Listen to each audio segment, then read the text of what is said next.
मेरे प्यारे साथियों, आज की इस क्लास में मानव नेत्र तथा रंग बिरंगे संसार को अच्छे से आप लोगों को समझाने वाले हैं, जहां से आप लोगों के एग्जाम में सवाल आते हैं। तो इस चैप्टर को हम दो भाग में तोड़े हैं, एक मानव नेत्र में और एक रंग बिरंगा संसार में। तो मानव नेत्र आप लोगों को बहुत अच्छे से 40 मिनट के लेक्चर के क्लास में सब कुछ अच्छे से आप लोगों को समझा दिए हैं। यदि आप लोगों को वह वीडियो नहीं मिला है तो इसी वीडियो के डिस्क्रिप्शन बॉक्स में आप लोगों को लिंक डाल देंगे, आप लोग वहां से देख लेंगे। तो आज की इस क्लास में हम लोग चर्चा करेंगे रंग बिरंगा संसार।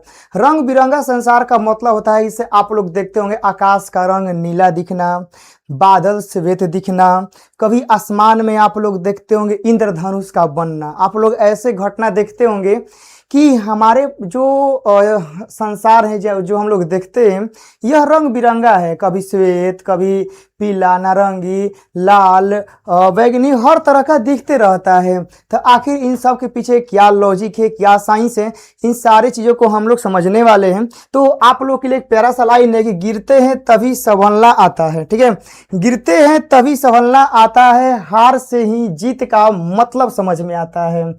तो यहां से एक लाइन सुनिएगा कि गिरते हैं तभी संभलना आता है, हार से ही जीत का मतलब समझ में आता है। जो असफलताओं से भागते नहीं हैं, जो असफलताओं से भागते नहीं हैं, सफलता उन्हीं के कदमों में अपना सर झुकाती है। तो आप लोग असफलताओं से भागेंगे नहीं, डरेंगे नहीं। आप लोगों का जो टारगेट है साइंस में जो 80 नंबर का एग्जाम होता है, 80 में 80 लाने का, वो बिल्कुल आप लोग का पूरा होगा। बशर्ते बस आप लोगों को करना क्या होगा, बस डेडिकेट होके जितना क्लास आप लोगों के लिए हम डालते हैं उन सारे क्लासों को आप लोग को अटेंड करना होगा, अच्छे से रिवाइज करना होगा, अच्छे से उनको बार बार लिख के प्रैक्टिस करिए, याद हो जाएगा। बाकी हम पूरा क्लास में कोशिश करते हैं कि आप लोगों को कोई दिक्कत न हो। चलिए, तो अब यहां से देखिएगा, ये आप लोगों के एनसीईआरटी में चैप्टर 10 है। ठीक है ना, जो आप लोग एनसीईआरटी का बुक है ना, उसमें 10 दिया हुआ है, मानव नेत्र तथा रंग बिरंगा संसार। तो मानव नेत्र को आप लोगों को हम समझा दिए हैं। ठीक है ना, बहुत अच्छे से डीपली में हर एक चीज पॉइंट को लिख के आप लोगों को समझा दिए हैं। अब बारी है हम लोग को रंग बिरंगा संसार। जैसे आप लोग देख सकते हैं कि हम लोग का एनसीईआरटी ही पहले ही चैप्टर के साइड में ही एक बना के इंद्रधनुष दिखाया गया है कि ऐसे हम लोग के जो आकाश होते हैं, कभी इंद्रधनुष का बनना, कभी बादल का श्वेत दिखना, कभी आकाश नीला दिखाई देना, ये सब घटना हम लोग को देखने को मिलता है। तो यहाँ साइड में ही देख रहे हैं कि आप लोग एक इंद्रधनुष बरियार बन रहा है ना। तो यह आखिर कैसे होता है, क्या इसका लॉजिक है, क्या नहीं होता है, इन सारी चीजों को हम लोग देखने वाले हैं। सबसे पहले स्टार्ट करते हैं हम लोग प्रिज्म से। अब यहाँ समझिएगा, प्रिज्म से प्रकाश का अपवर्तन।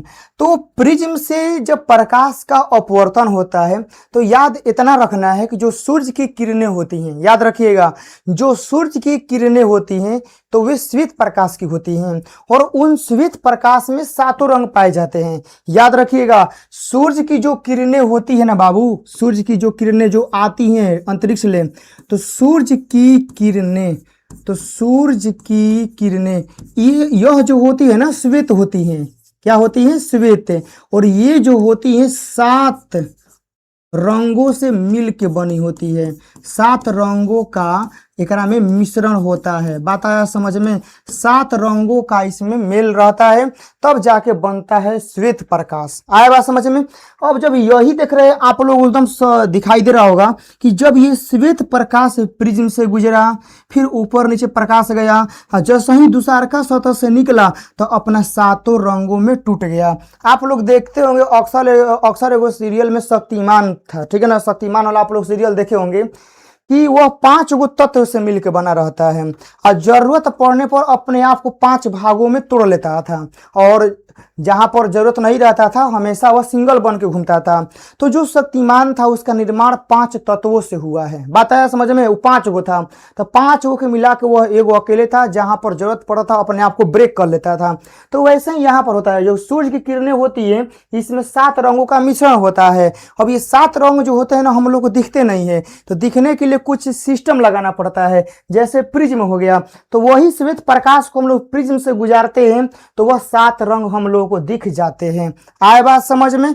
जो नाम है लाल सबसे ऊपर होता है और बैगनी सबसे नीचे होता है। इन चीजों को हम लोग बहुत बारीकी से पढ़ेंगे। तो यही होता है प्रिज्म से प्रकाश का अपवर्तन, जो कि आप लोग समझ रहे हैं। अब यहाँ देखिएगा, अगला हम यहाँ पर आप लोग कुछ समझाने वाले हैं जो कि बहुत अच्छे से ध्यान से देखिएगा। सबसे पहले तो हम यहाँ पर एक त्रिभुजाकार बना देते हैं आकृति, ठीक है ना। और यहाँ से प्रिज्म से कैसे लाइट गुजरता है, कैसे क्या होता है, A to Z चीज समझ में आ जाएगा। ये मान लीजिए कि हम लोग का प्रिज्म है, आता है समझ में। और हम लोग का जो सतह है ना, ये वाला है, तो यहां से प्रकाश की रे गया यहाँ पर, ठीक है। ध्यान से आप लोग देखिएगा, ये यहाँ पर आया और यहाँ के बाद आने के बाद एकदम सोज हो जाएगा। आया समझ में? ये जाना चाहता था हम लोग का इधर, ठीक है ना, लेकिन कहाँ आ गया? यह आ गया हम लोग का इधर। आया बात समझ में? अब जैसे ही यहाँ जाएगा, ठीक है ना, तो फिर अब यहाँ से यह नीचे जाता है ऐसे, तो यह नहीं रहता तो कहाँ जाता? ये जाता इधर ऐसे। आया बात समझ में? तो ये सब होता है, ऐसे गया फिर मुड़ेगा, फिर हम लोग का नीचे मुड़ता है, ऐसे होता है। और इसी पर हम लोग क्या करते हैं? अभिलंब अपना डालते हैं, ठीक है ना। अभिलंब 90 डिग्री का कोण हम लोग ऐसे डालते हैं। तो जो हम लोग का याद रखिएगा, ये वाला एंगल होता है, ये वाला एंगल, इसी को बोलते हैं हम लोग आपतन कोण। क्या बोलते हैं? आपतन कोण। अब यहाँ पर हम लोग लंब डालते हैं, ठीक है ना। क्या डालते हैं? लंब सतह पे।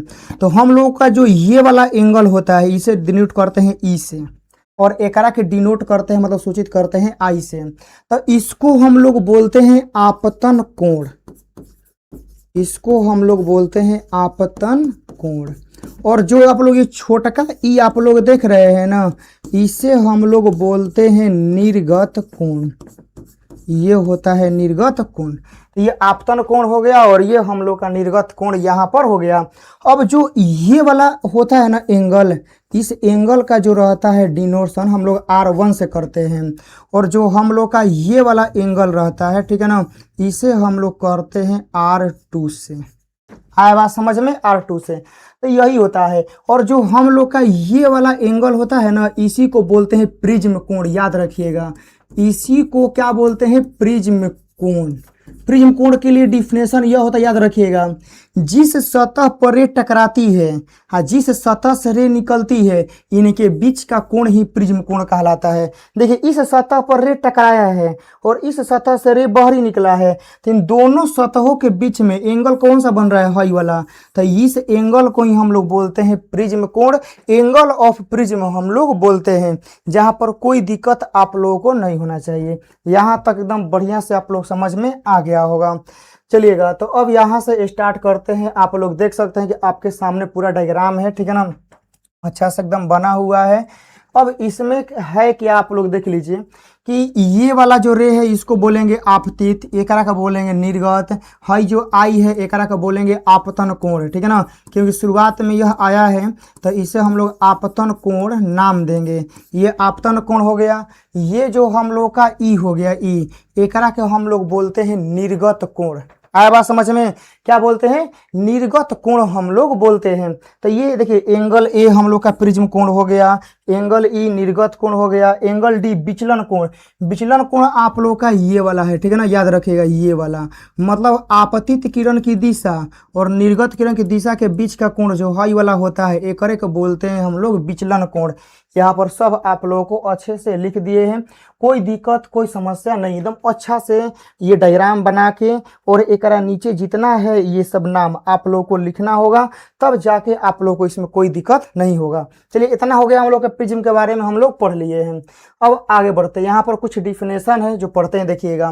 प्रिज्म कोण को परिभाषित करें, दोनों अपवर्तक सतहों के बीच बने कोण को प्रिज्म कोण कहते हैं। मतलब एक सतह से जो रे टकराया था और एक सतह से जो रे बाहरी निकला था, तो इनके बीच का जो कोण होता है उसी को बोलते हैं प्रिज्म कोण।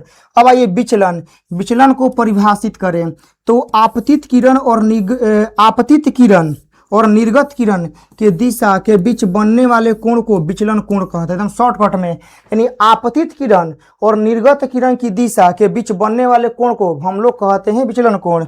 एक होता है वर्ण विक्षेपण। वर्ण विक्षेपण का मतलब क्या होता है कि जब श्वेत प्रकाश प्रिज्म से गुजरता है तो अपने 7 रंगों में विभाजित हो जाता है, तो इसे हम लोग वर्ण विक्षेपण कहते हैं। आया बात समझ में कि जब श्वेत प्रकाश प्रिज्म से गुजरता है और वह 7 रंगों में बट जाता है, मतलब बट जाता है, तो इस घटना को हम लोग बोलते हैं वर्ण विक्षेपण। वर्ण मतलब देखिए, वर्ण मतलब होता है रंग, विक्षेपण मतलब होता है रंगों का बंटवारा हो जाना, बिखर जाना। जैसे ही श्वेत प्रकाश प्रिज्म से गुजरता है तो 7 रंग छितरा जाता है, बिखर जाता है। इसी घटना को हम लोग बोलते हैं वर्ण विक्षेपण। अब यहाँ से नेक्स्ट आता है, वह जो 7 रंग होते हैं, उस 7 रंगों का आप लोगों का यहाँ पर नाम दिया गया। देखिए VIBGYOR, ठीक है ना। V से होता है वायलेट, I से इंडिगो, B से ब्लू, G से ग्रीन, Y से येलो, O से ऑरेंज, R से रेड। ये होता है हम लोग का। तो जो प्रिज्म से श्वेत प्रकाश गुजरता है और ये 7 रंगों में बट जाता है, तो इन 7 रंगों का जो नाम होता है वह ये होता है VIBGYOR।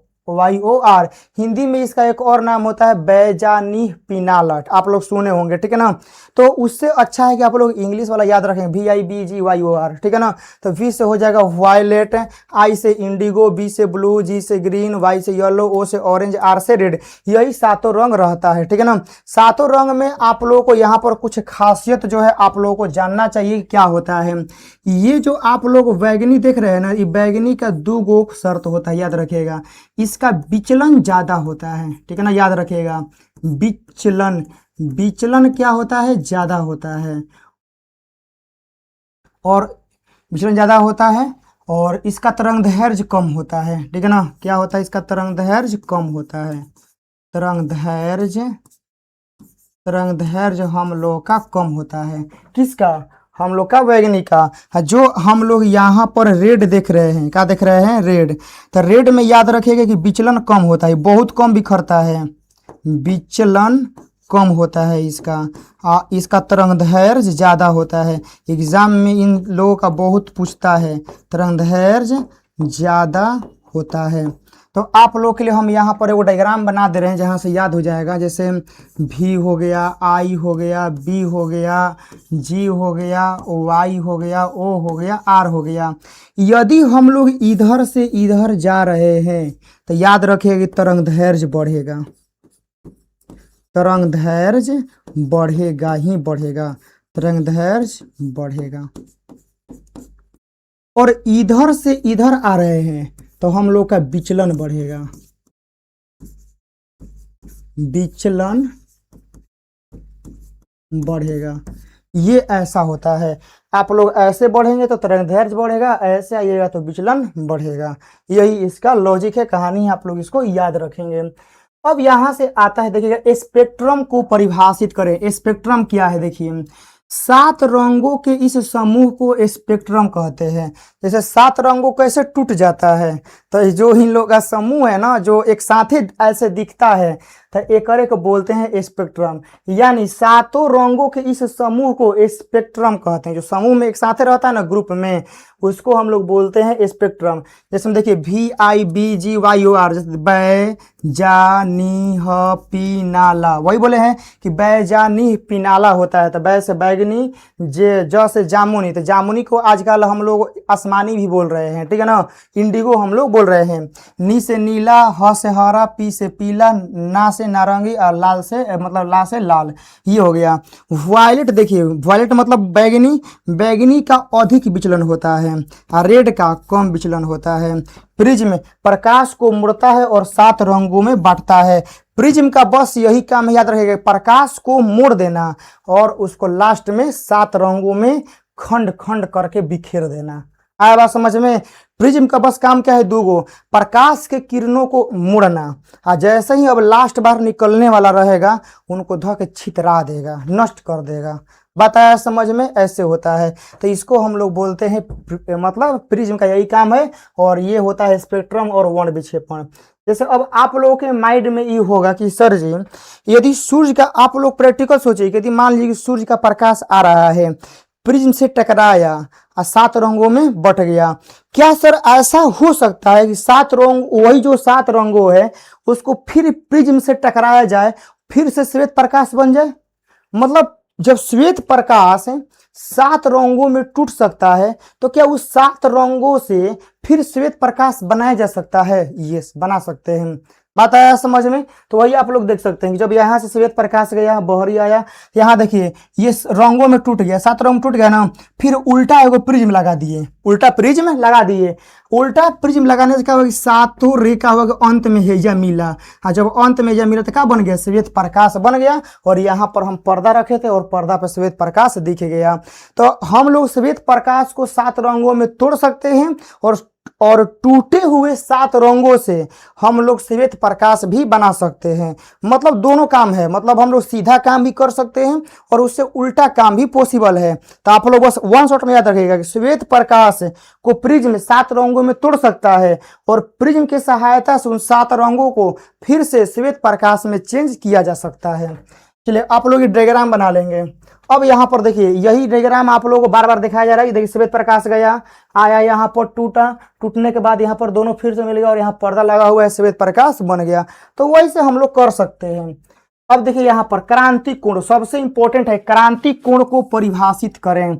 सघन माध्यम में बना वह आपतन कोण जिसके लिए विरल माध्यम में अपवर्तन कोण का मान 90 डिग्री हो जाता है, क्रांति कोण कहलाता है। इसे आमतौर पर सी, ठीक है ना, मतलब इसे तो हम लोग थीटा सी से लिखते हैं। बताया समझ में? थीटा मतलब कोण और सी मतलब क्रिटिकल एंगल। क्रांति कोण का इंग्लिश होता है क्रिटिकल एंगल, तो इसीलिए हम लोग उसका सी लिखते हैं। क्रांति कोण जानते हैं आप लोगों को नहीं समझ में आया होगा, हम समझाते हैं, ध्यान से देखिएगा। यहाँ पर एक बार फोकस करिएगा, समझ में आ जाएगा। जैसे ये हम मान लेते हैं कोई यहाँ पर माध्यम का ब्रेकआउट हो रहा है, नीचे हम मान लेते हैं कि पानी है, ठीक है, नीचे हम लोगों का पानी, हम तब पानी पानी हो गई नहीं, ठीक है। ये नीचे क्या है बाबू? नीचे हम लोग का पानी है। जब नीचे हम लोग का यहाँ पर पानी है और आप लोग का ये जो है ना यहाँ पर ये अभिलंब है, ये अभिलंब हम लोग का हो गया। अब आप लोग हमें इतना बताएंगे कि जब देखिएगा आप लोग समझिएगा, जब यहाँ से हम श्वेत प्रकाश ऐसे ले जा रहे हैं, ये कोई प्रकाश है, ठीक है ना, तो ये सघन माध्यम है, ठीक है ना। हम यहाँ पर लिख देते हैं कि जैसे ये जो माध्यम है ना ये सघन है, क्या है? सघन। और ये जो माध्यम है ना विरल, तो आपको पता है ना कि सघन से विरल में जाएगा तो अभिलंब से दूर भागता है, तो बात पता है। तो देखिए इस प्रकाश का दिशा कहाँ था? ऊपर है, तो लेकिन ये जा कहाँ रहा है? विरल में। तो आप लोग याद करिए वो बताए थे मुखिया जी या विधायक जी वाला कहानी कि जब विधायक का सामना मुखिया से होगा तो विधायक डरेगा? नहीं डरेगा। बात आया समझ में? का बोल रहे हैं जब विधायक का सामना मुखिया से होगा, कमजोर से होगा तो उड़ाएगा उनकरा से, उनकरा के कहेगा ते हट, सामने से हट जल्दी। तो वैसे ही बात है, सघन से जा रहा है विरल में तो ये क्या करेगा? अभिलंब से दूर भागेगा। मतलब आप लोग का यहाँ से आ जाएगा इधर। आया बात समझ में? तो हमको बस ये देखना है ना कि यहाँ से हाई वाला जो एंगल है ना ये 90 बनना चाहिए। ये एंगल जो है ना हाई वाला एंगल 90 हम लोग का बनना चाहिए। तो अब यहाँ तो अभी 90 नहीं बन रहा है, कहेगा ना सर ये तो 90 अभी नहीं बन रहा है। तो हम यहाँ से थोड़ा सा दिमाग लगा रहे हैं। दिमाग ऐसा है, जरा ध्यान से देखिएगा कि हम देख रहे हैं कि जैसे इतना पे मार रहे हैं ना तो इतना मुड़ गया है, हल्का सा और ही निभाते हैं, हल्का सा रे को और ही निभाते हैं। ध्यान से देखना, जब इतना पे गया है तो इतना मुड़ गया है। जब ये रे को हम हल्का सा हई से इतना पे लेके जाएंगे, ठीक है ना, तो ये पूरा का पूरा एकरे पे आ जाएगा ना, मुड़ेगा। जब इतना पे गया था तो हिने मुड़ गया। हाँ, जब हई से मारेंगे थोड़ा सा और मुड़ेगा तो इतना हो जाएगा। तो ये वाला एंगल कितना बन गया? 90 बन गया ना। तो हई वाला कोण को ही, इस कोण को ही बोलते हैं हम लोग क्रांति कोण। आया बात समझ में? मतलब ये नीचे वाला अभिलंब और इस रे के बीच में जो हई वाला कोण है, एकरे को हम लोग बोलते हैं क्रांतिक कोण। क्रांतिक कोण का परिभाषा समझ में आएगा ना कि सघन माध्यम में बना वह कोण जो अपवर्तित किरण और अभिलंब के बीच में 90 डिग्री का कोण बन जाए तो उसे क्रांति कोण कहते हैं और इसे थीटा सी से सूचित हम लोग करते हैं। अब आइए यहाँ पर पूर्ण आंतरिक परावर्तन, जो आपके एग्जाम के लिए एकदम मोस्ट इंपोर्टेंट है। अच्छे से एकदम ध्यान से देखिए, इसका बहुत सारा एग्जाम्पल है। और जो हम लोग का डाटा केबल देखिएगा, जो वाईफाई का डाटा केबल होता है जो समुद्री में जो डाटा केबल बिठाया गया है ना, वह सब इसी पर आधारित है, TIR पर। मतलब बताते हैं काहे इसी पर आधारित है, ऐसा इसी का हम लोग यूज काहे करते हैं। पूर्ण आंतरिक परिवर्तन क्या है, इसका इंग्लिश होता है टोटल इंटरनल रिफ्लेक्शन, शॉर्टकट में बोलते हैं TIR। अब देखिए TIR क्या है। पूर्ण आंतरिक परिवर्तन के लिए बस आप लोग याद रखिएगा, प्रकाश की किरण सघन माध्यम से विरल माध्यम में जानी चाहिए, पहला शर्त याद रखिएगा। TIR तभी पॉसिबल है जब प्रकाश की किरण सघन माध्यम से विरल माध्यम में जानी चाहिए, और आपतन कोण का मान क्रांति कोण से ज्यादा होना चाहिए, बस यही होता है। चलिए आइए देखिए, वह प्रकाशीय घटना जिसमें प्रकाश की किरण किसी सघन माध्यम से विरल माध्यम प्रवेश करती है, दोनों माध्यमों की सीमा से टकराकर बिना एक दूसरे के माध्यम में गए पूर्णतः उसी माध्यम में वापस परिवर्तित हो जाती है, तो प्रकाश की इस घटना को बोलते हैं पूर्ण आंतरिक परिवर्तन। देखिए, वह प्रकाशीय घटना जिसमें प्रकाश की किरण किसी सघन माध्यम से विरल माध्यम में, सघन मतलब हाई डेंस वाला माध्यम से विरल माध्यम में जाना चाहिए, साथ में दोनों माध्यमों की सीमा से टकराकर बिना दूसरे माध्यम में गए पूर्णतः उसी माध्यम में दोबारा आएगा, इसे हम लोग बोलते हैं पूर्ण आंतरिक परावर्तन। अब यहाँ देखिए, पूर्ण आंतरिक परावर्तन के लिए शर्त क्या है, यही एग्जाम में आता है, पूछता है शर्त क्या है। तो पहले तो पता है कि सघन से विरल में जाना चाहिए, कहाँ जाना चाहिए, सघन से विरल में जाना चाहिए। अब यहाँ देखिए, क्रांति कोण से अधिक है, आपतन कोण का देखिए यहाँ लिखा है ना, आपतन कोण का मान क्रांति कोण से ज्यादा होना चाहिए, मतलब आपतन कोण का मान क्रांति कोण से ज्यादा होना चाहिए, तब होगा। तो कहेगा सर जी डायग्राम में समझ में नहीं आता। देखिए, ये तो हो गया कि ये 90 बन गया ना। अब सपोज दैट आप लोग यह मानिए, ठीक है ना, कि हम इतना पे माने हैं और थोड़ा सा रे को हाई और हम इधर कर देते हैं, इधर कर दिए, तो प्रकाश का रे देखिए इतना पे गया था तो एकरे पे आ गया, और जब थोड़ा सा एंगल और बढ़ा के मारेंगे ना तो ये इसी माध्यम में आ जाएगा ना, इसी माध्यम में आ जाएगा। तो प्रकाश के इसी घटना को बोलते हैं पूर्ण आंतरिक परावर्तन, मतलब कि आने वाली रे और जाने वाली रे टकरा के वापस फिर उसी में आ जाएगा। तो यही तो होता है हम लोग का TIR, और इसी के वजह से हीरा चमकता है। बात आया समझ में, हीरा में TIR मतलब पूर्ण आंतरिक परावर्तन हम लोग का होता है। अब यहाँ देखिए, पूर्ण आंतरिक परावर्तन के जो होता है आप लोग देख सकते हैं एग्जाम्पल, हीरे का चमकना, मृग तीसरा मिरेज, ऑप्टिकल फाइबर, पानी के अंदर हवा के बुलबुले का चमकना, ठीक है ना, ये सारा का सारा जो है आप लोगों के TIR पर बेस्ड है, जो आप लोग याद रखना। पूछता है एग्जाम में कि हीरे का चमकना कौन सा घटना है, ठीक है ना, आप लोगों को मृग तृष्णा, ऑप्टिकल फाइबर, ठीक है, इतना चीज आप लोगों से पूछ सकता है।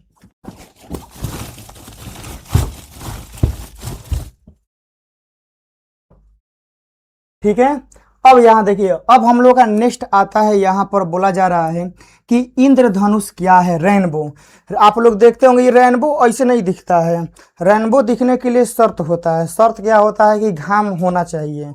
बात आया समझ में, घाम मतलब कि सूर्य का प्रकाश आना चाहिए वायुमंडल में, साथ में बारिश भी होना चाहिए। बारिश बहुत तेज नहीं, बारिश बहुत तेज रहेगा ना तो फिर उतना बढ़िया से काम नहीं करेगा। झिलमिल झिलमिल बारिश होना चाहिए, मतलब झीसी वाला बारिश। यदि झीसी वाला बारिश हो रहा है, सूर्य उगा है ना, ये दिखेगा इंद्रधनुष। और ये घटना जो रहता है ना, इंद्रधनुष हम लोग का दो प्रकार का होता है, एक होता है प्राथमिक इंद्रधनुष और एक होता है द्वितीय इंद्रधनुष। प्राथमिक इंद्रधनुष हम लोग देखते हैं उतना ही चमकीला होता है, द्वितीयक इंद्रधनुष जो रहता है ना बहुत फीका फीका होता है, और साथ में उसमें लाल नीचे बनेगा, बैगनी ऊपर बनता है। प्राथमिक इंद्रधनुष में ध्यान दीजिए, इंद्रधनुष दो प्रकार का होता है, एक होता है प्राथमिक, एक होता है द्वितीयक। प्राथमिक में लाल ऊपर रहता है, बैगनी नीचे, थोड़ा सा ब्राइटनेस रहता है, मतलब चमकता है, हम लोग को साफ दिख जाएगा। और जो हम लोग का द्वितीयक इंद्रधनुष होता है, इसमें लाल नीचे होता है, बैगनी ऊपर होता है। इसमें आप लोगों का क्या फीका दिखता है। फीका दिखने का मतलब है ना कि अगर रे तनी मनी ज्यादा टकरा जाता है, दो बार अपवर्तन, दो बार पूर्ण आंतरिक परिवर्तन होता है, इसी वजह से बार बार टकराने की वजह से उसमें उसका ब्राइटनेस कम हो जाता है।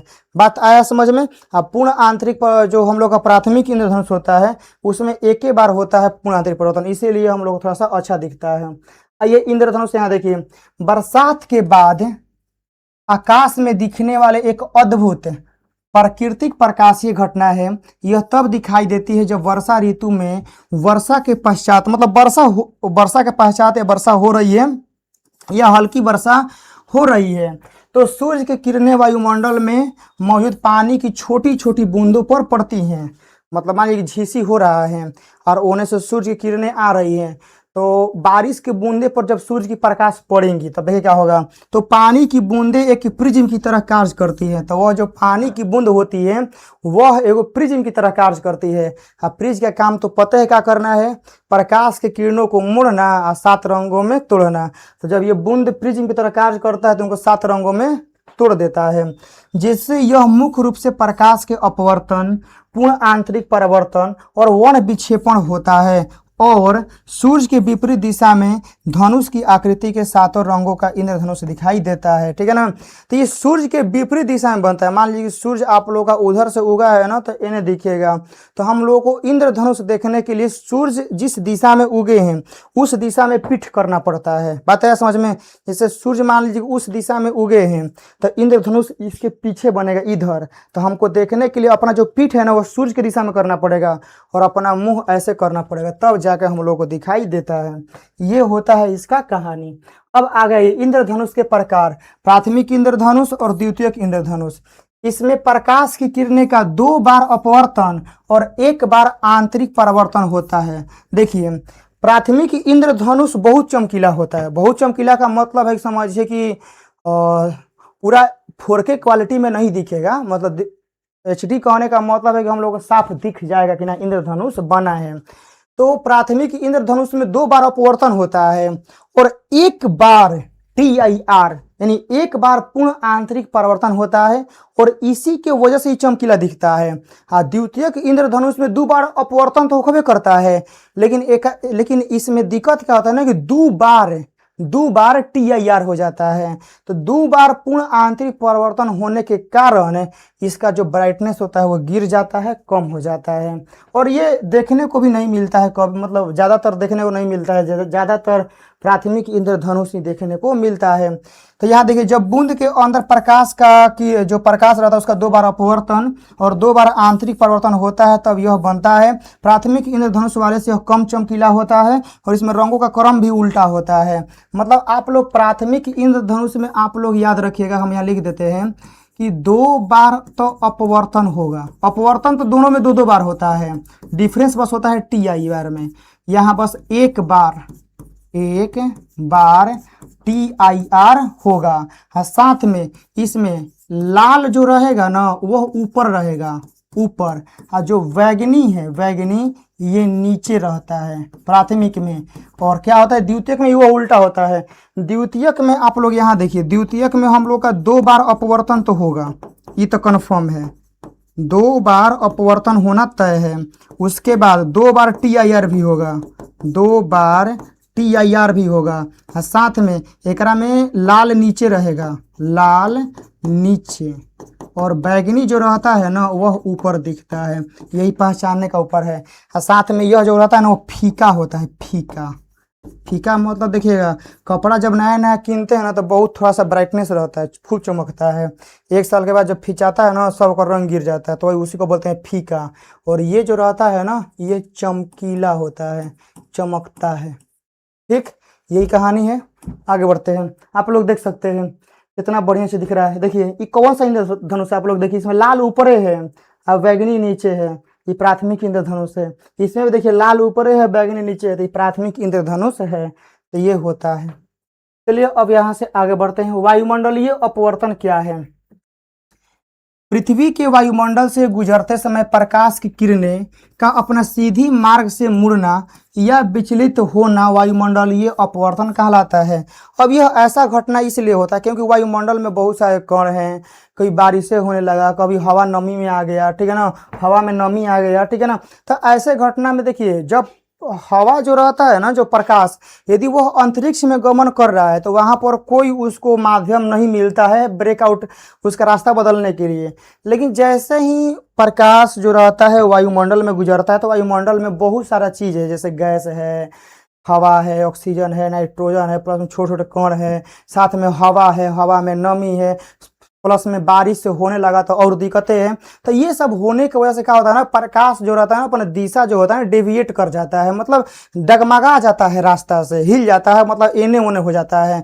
तो इसी घटना को बोलते हैं प्रकाश का अपवर्तन। मतलब थोड़ा सा जाना चाहता था उधर, लेकिन अब आगे थोड़ा सा माध्यम होने की वजह से उसका रास्ता बदल जाता है, हल्का सा टेढ़ हो जाता है। इसी घटना को बोलते हैं वायुमंडलीय अपवर्तन। अब यहाँ से आगे बढ़ते हैं, तारे क्यों टिमटिमाते हैं।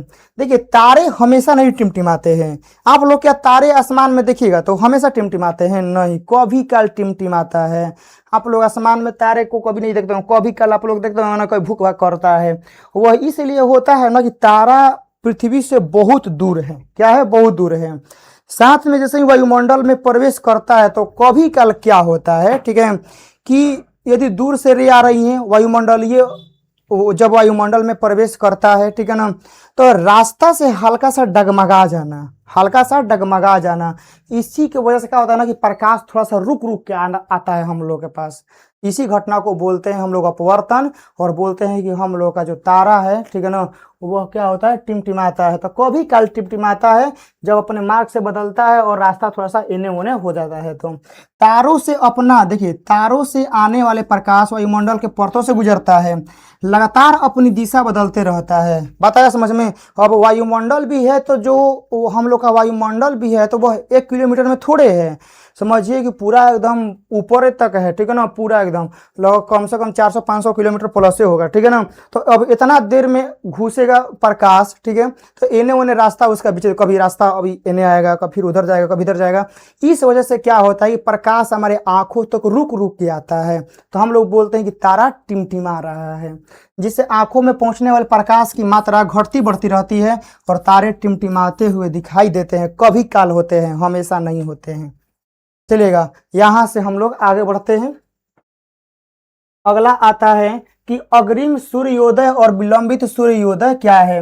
देखिए सूर्योदय जो हम लोग का रहता है ना, वह मतलब आप लोग समझिए कि ये आप लोग जान के हैरान हो जाएंगे कि जो हम लोग का सूर्योदय, जो सूर्यास्त होता है ना, ये 2 मिनट पहले ही हम लोग को दिख जाता है। मतलब सूर्योदय 2 मिनट पहले ही हम लोग को दिख जाता है और सूर्यास्त 2 मिनट बाद तक हम लोग को दिखता है। बात आया समझ में? ऐसा इसलिए होता है, देखिए कैसे यह घटना होता है, बस 2 ही मिनट का अंतर रहता है, क्योंकि पृथ्वी बहुत तेज घूमती है तो 2 मिनट में थोड़ा सा डिफरेंस बहुत ज़्यादा हो जाता है, इस वजह से हम लोग नहीं देख पाते हैं। तो ये ऐसा घटना जो है ना, वह 2 मिनट तक ही देखने को मिलता है। देखिए यहाँ पर क्या लिखा हुआ है कि वायुमंडलीय अपवर्तन के कारण वास्तविक सूर्योदय से लगभग 2 मिनट पहले ही सूर्य हमें दिखाई देने लगता है और सूर्यास्त के 2 मिनट बाद तक हम लोग का मतलब सूर्यास्त दिखाई देता है।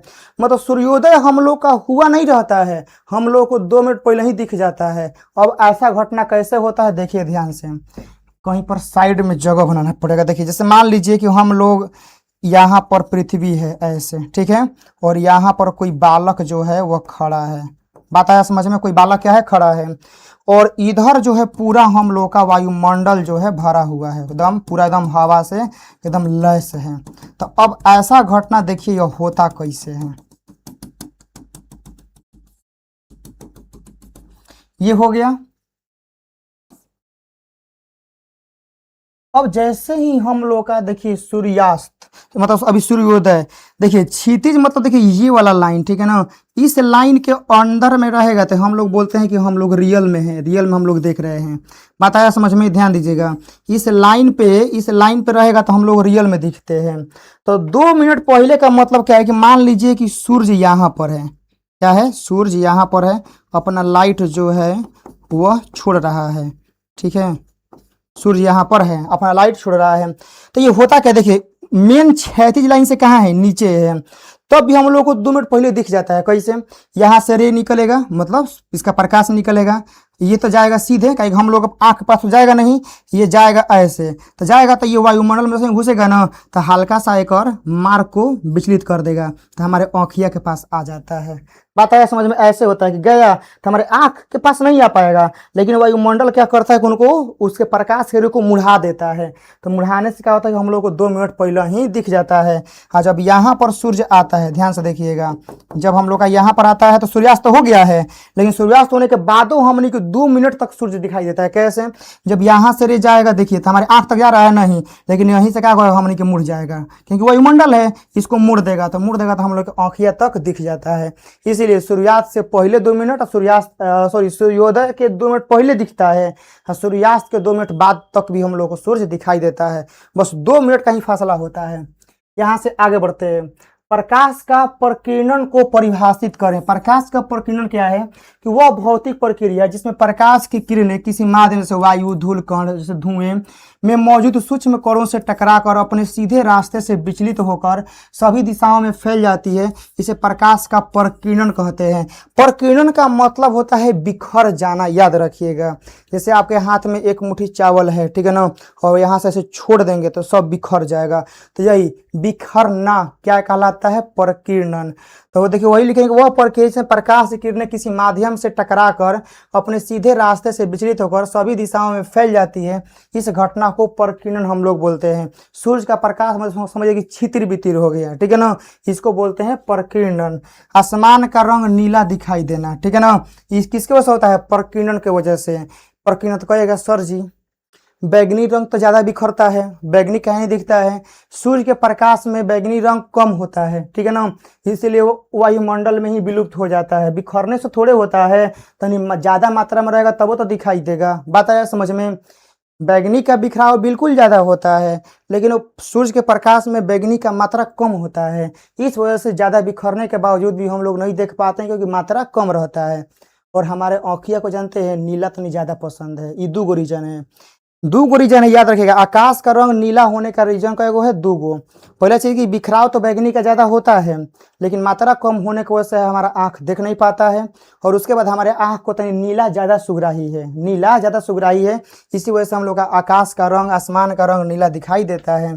सूर्योदय और सूर्यास्त के समय सूर्य का लाल दिखाई देना, लाल का मात्रा बहुत ज्यादा होता है, लाल का मात्रा ज्यादा रहता है। और ये क्या होता है देखिएगा, जैसे मान लीजिए कि यहाँ पर ऐसे हो गया, ठीक है ना, यहाँ पर कोई इंसान है। अब इंसान होने से अंतर क्या देखिएगा, ये पूरा का पूरा जो है ना वायुमंडल हम लोग का है, पूरा का पूरा वायुमंडल। तो सूर्योदय या सूर्यास्त के समय में सूर्य का प्रकाश को अधिकतम वायुमंडल में तय करना पड़ता है। देखिए जैसे मान लीजिए यहाँ से रे घुसेगा, यहाँ से तो इतना दूरी तय करना पड़ेगा, इतना दूरी। अब इतना दूरी तय करने में बेचारा सब रंग जो है, 7 रंग में जो बैगनी, पीला, नारंगी, ब्लू जितना है ना, सब दम तोड़ देगा। क्यों? क्योंकि सूर्योदय के समय पे वायुमंडल में अधिक दूरी तय करनी पड़ती है, और अधिक दूरी तय करने के लिए कोई माहिर नहीं है, तो अधिक दूरी तय करने के लिए बस एक ही तो है, लाल।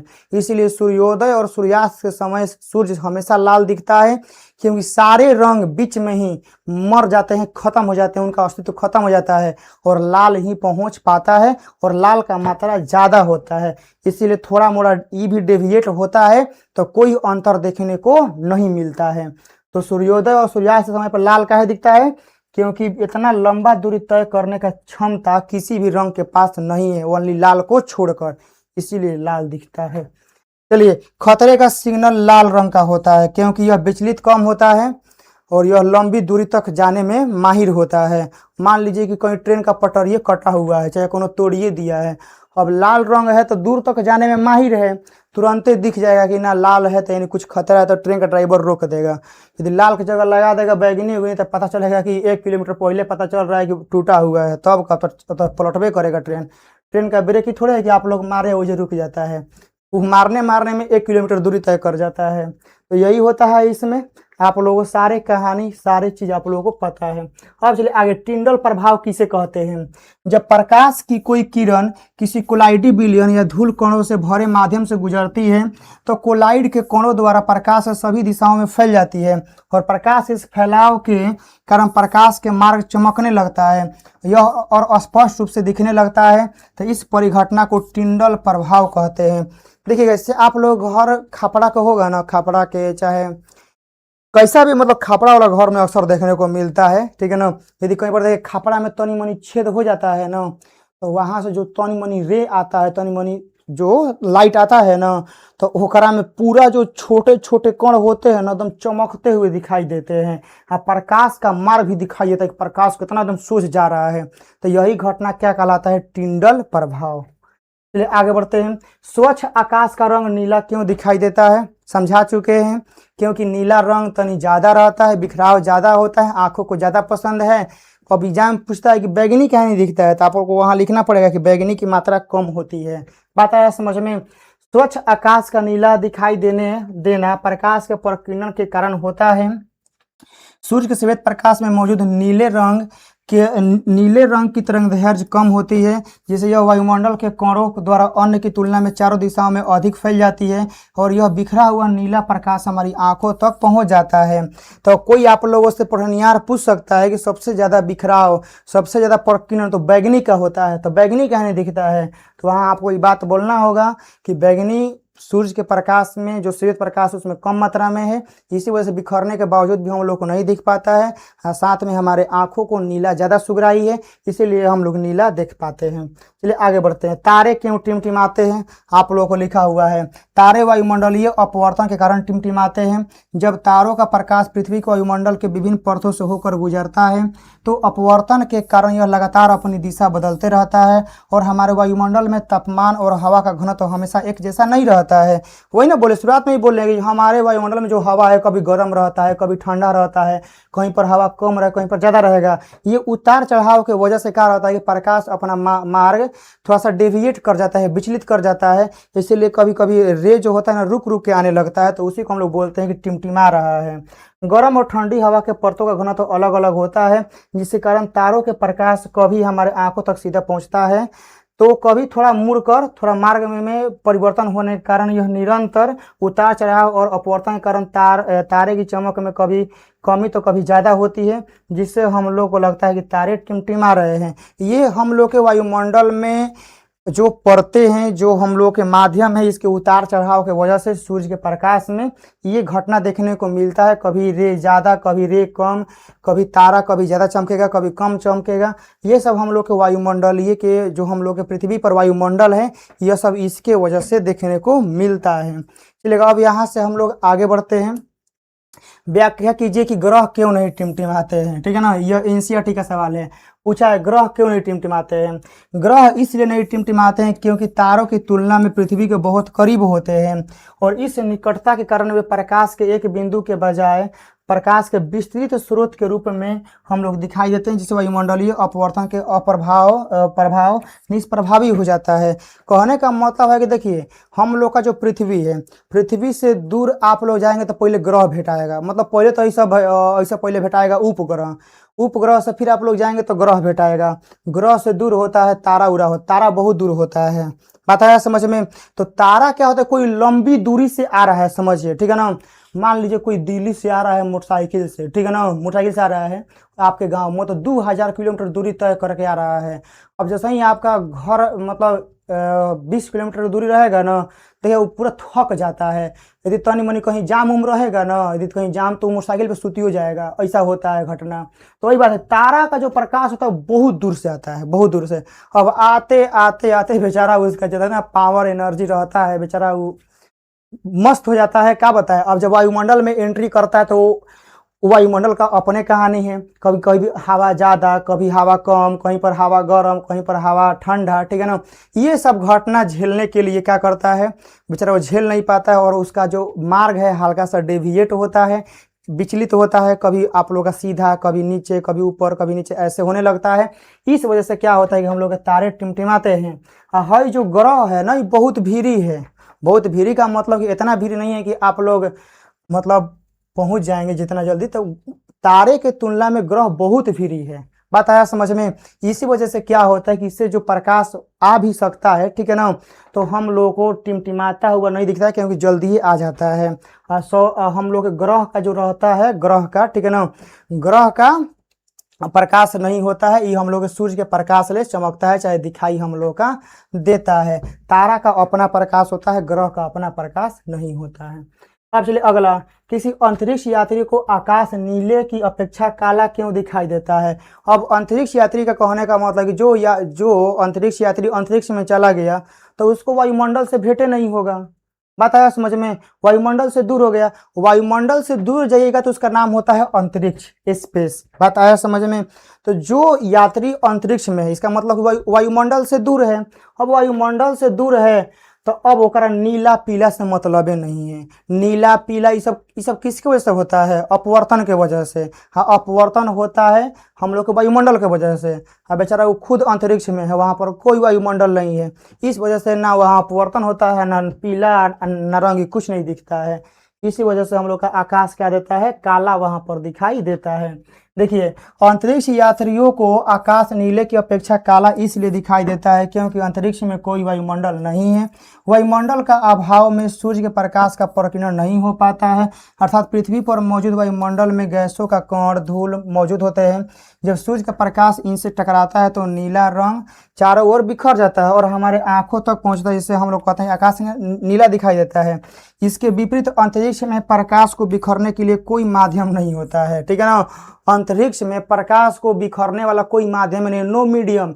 स्पेस में कोई माध्यम नहीं है, कोई वायुमंडल नहीं है, ना हवा है, ना कुछ, एकदम सन्नाटा है। तो वहाँ प्रकाश को न किसी से टकराना है, न कुछ है, तो न टकराएगा न बिखरेगा। इसीलिए अंतरिक्ष यात्री को वहाँ से काला दिखाई देता है, इसीलिए वहाँ प्रकाश का प्रकीर्णन नहीं हो पाता और अंतरिक्ष यात्री को आकाश पूर्णतः काला दिखाई देता है। और अंतरिक्ष में तारे भी साफ दिखाई देते हैं। कहने का मतलब समझ रहे हैं ना। जो तारा का टिमटिमाने वाला केस है हम लोग को पृथ्वी पर दिखाई देता है, अंतरिक्ष में नहीं टिमटिमाता है। क्यों? क्योंकि अंतरिक्ष में प्रकाश आ रहा है एकदम सीधे मस्त एकदम आ रहा है, बीच में कोई उसको रोक टोकने वाला नहीं है। इस वजह से कहा जाता है कि प्रकाश सीधे आ जाता है। तो अंतरिक्ष में जो अंतरिक्ष यात्री रहते हैं उनको कभी भी तारा टिमटिमाता हुआ नहीं दिखाई देता है, क्योंकि वो वायुमंडल से दूर हैं, प्रकाश को रोकने वाला कोई माध्यम नहीं है, तो प्रकाश सीधा आ जाता है। और हम लोग पृथ्वी पर हैं तो वायुमंडल में हम लोग प्रकाश को देखने से पहले प्रकाश वायुमंडल से गुजरता है। और वायुमंडल का एक सबसे बड़ा रीजन है कि हम लोग के जो उल्का पिंड आते हैं ना, वो वायुमंडल उसको खत्म कर देता है, जरा के राख कर देता है। अगर वायुमंडल न रहे ना तो हम लोग का जीवन समाप्त हो जाएगा। वायुमंडल का एक तरह से हम लोग के जीवन में बहुत ज़्यादा योगदान है कि हम लोग जिंदा हैं, वरना ये नहीं रहता तो हम लोग कब का ख़त्म हो गए होते हैं। क्योंकि बहुत सारे उल्का पिंड आते रहते हैं तो हम लोग का वायुमंडल क्या करता है? उनको जरा के राख कर देता है। मतलब वो सुरक्षा कवच है समझो इंसान के लिए वायुमंडल। अब यहाँ से आगे हम लोग बढ़ते हैं। श्वेत प्रकाश का इसके अवयवी कणों के विभाजन को विक्षेपण कहते हैं, ठीक है ना। वर्ण विक्षेपण मतलब श्वेत प्रकाश को 7 रंगों में तोड़ जाना, मतलब तोड़ देना, विभाजित हो जाना, इससे हम लोग वर्ण विक्षेपण कहते हैं।